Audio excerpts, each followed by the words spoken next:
سمجھ نہیں آ رہا نوجوانوں کو کہ وہ کریں کیا, کہاں جائیں, اپنی صلاحیتیں کہاں دکھائیں. اور مزید ایک آخری بات یہ کہ اور زیادہ آج کے ڈیجیٹل دور میں کچھ لوگوں نے یہ بھی کہنا شروع کر دیا کہ تعلیم کی ضرورت ہی نہیں ہے. تو ہم آلریڈی ایک کنسٹرینٹ آبادی جو کہ ایجوکیشن کی اویئرنیس نہیں رکھتی, نہ اسکلز رکھتی ہے, اس کو مزید یہ مائنڈ سیٹ دے رہے ہیں کہ اب اس کی ضرورت بھی نہیں ہے. تو اس کے نتائج ہم ضرور دیکھتے ہیں. ہم کچھ انوویشنز نہیں کرتے, ہمارے کوئی انسٹیٹیوشنز دنیا بھر میں نہیں گھومتے, ہم اپنا جی ڈی پی آپ جانتے ہیں کیسے نکالتے ہیں, کیسے پورے کرتے ہیں اپنے اخراجات, بلکہ کہیں زیادہ خرچتے ہیں اور کماتے کہیں زیادہ کم ہے. اس سب کی وجہ تعلیم ہے. تعلیم کا ڈائریکٹ تعلق ہمارے سماجی مسائل سے بھی ہے. بے شمار چیزوں پہ جن پہ ہم سٹرگل کر رہے ہیں بطور قوم, سب اس کا جواب یہ دیں گے کہ تعلیم بہتر کرو. تو احمد مختار صاحب, اس وقت آپ سمجھتے ہیں کہ ایچ ای سی یا حکومت کے پاس کوئی ایسی پالیسی ہے جو پاکستان کے وسائل اور آبادی کے توازن, اس کے دوران جو ایک توازن ہے اس کو دیکھے, یا اس سارے معاملے کو جو ہے وہ پھر ایچ ای سی ہو, یا ایون اگر ہم حکومت کی بھی بات کریں تو وہ کوئی ایسی پالیسی جو ہے وہ مرتب کرے؟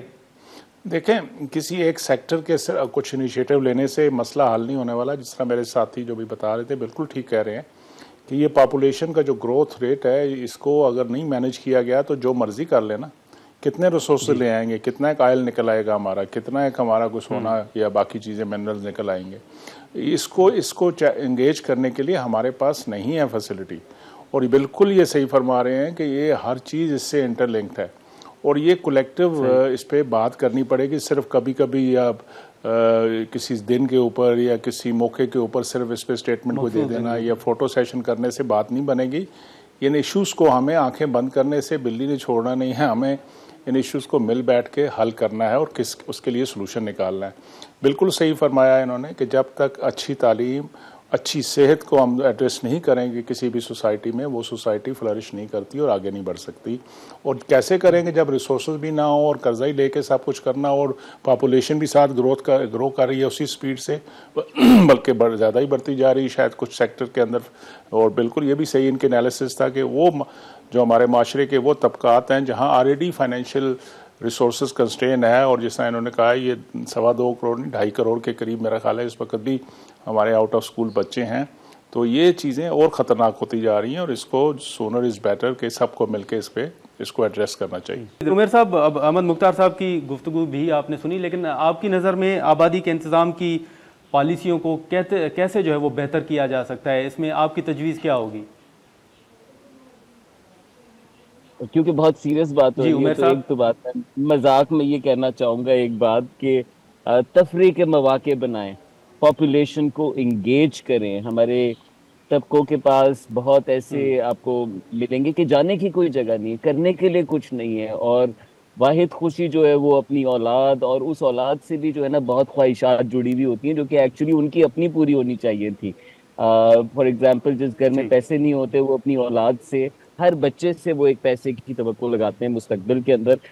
تو ایک تو میں کہوں گا کہ پاپولیشن کو انگیج کرنے کی ضرورت ہے, ہیلدی انٹرٹینمنٹ دینے کی ضرورت ہے, اور ساتھ ساتھ ایجوکیٹ کرنے کی ضرورت ہے. ایجوکیشن کے حوالے سے کہ ہمارے کلچر میں بھی یہ رہا, ماضی میں آپ جانتے ہیں کہ بڑی فیملی پروٹیکشن ہوتی تھی, بڑا ٹرائب ہونا, بڑا عزت. آج تک بہت سارے آپ کو علاقوں سے یہ بھی مائنڈ سیٹ ملے گا, تو اس کو توڑنے کی ضرورت ہے. آج کے دور میں بڑا ہونا, زیادہ تعداد ہونا اسٹرینتھ نہیں ہوتی. نمبر 2 جو ریلیجس مائنڈ سیٹ ہے کہ مسلمانوں کی تعداد کثیر کرو, یہ اتنی کثیر کرنے میں لگ گئے ہیں, اور مسلمانوں کی تعداد کثیر کرنی تھی, جو پیدا کرنے ہیں ان کو مسلمان بھی اچھا بنانے ہیں, ان کے کردار بھی بنانے ہیں, تو اس پہ بھی فوکس نہیں کر رہے ہیں کہ صرف کوانٹٹی نہیں بلکہ جو پھر سیاسی جماعتیں ہیں اگر ہم ان کی بات کریں تو اور تیسرا یہ کہ دیکھیں الیکشن کا وقت آ رہا ہے, اس معاملے میں سنجیدہ ہے یا ان کے منشور میں کوئی ایسی بات ہے؟ جی جی جی جی نہیں ہے, اور صرف پاکستان میں نہیں دنیا بھر میں نہیں ہوتی, کیونکہ آپ جانتے ہیں کہ ایجوکیشن کا کام لانگ ٹرم ہوتا ہے. تعلیم کا آپ کو رزلٹ جنریشن میں نظر آتا ہے, آپ دہائی لگاتے ہیں تو آپ کو رزلٹ نظر آتا ہے, اور دہائی آپ کو پتا ہے کہ حکومت کا ٹینیور نہیں ہوتا اور نہ ان کے منشور میں یہ وعدہ ہوتا ہے. تو بڑی معذرت کے ساتھ ہمارا بجٹ بہت ہم نے چھوٹا سا لگایا ہوا ہے تعلیم کے اوپر, اور اس پہ سب سے زیادہ بجٹ ہونے کی ضرورت ہے. اور اس پہ جو پہلے کیمپین ہوئی تھی ایجوکیشن ایمرجنسی, اور ابھی بھی لوگ بات کر رہے ہیں کہ اکنامکلی ساری پارٹیز کو اگری کرنا چاہیے, اسی طریقے سے ایجوکیشن جیسے میٹر پہ تمام پارٹیز کو اگری کرنا چاہیے, اور ووٹرز کو یہ خاص دیکھنا چاہیے, اور اگر نہیں نظر آ رہا منشور میں سگنیفیکنٹ انویسٹمنٹ پرومس تو اس کو ڈلوائیں. تاکہ اس پہ ضرور ایکشن ہو سکے. یہ لانگ ٹرم بیٹ ہے اور سب کی جنگ ہے. لیکن بالکل احمد مختار صاحب، لیکن اس وقت اگر ہم پاکستان کے پسماندہ علاقوں کی بات کریں تو وہاں پر بھی خواتین کی تعلیم جو ہے اس پر اس طرح توجہ نہیں دی جاتی. آپ اس سے ایگری کریں گے جس طرح دینی چاہیے؟ میں اگر مجھ سے ہائر ایجوکیشن کی بات کرتے ہیں نا، تو ہمارا جو ماشاءاللہ اس وقت جو لینڈسکیپ ہے اس کے اندر ایجوکیشن میں بچیاں زیادہ آ رہی ہیں، اور مجھے فکر ہوتی ہے کہ اب کبھی کبھی ہمیں ریورس ڈسکریمنیشن میں شاید بچوں کے لیے کوٹا فکس کرنا پڑے.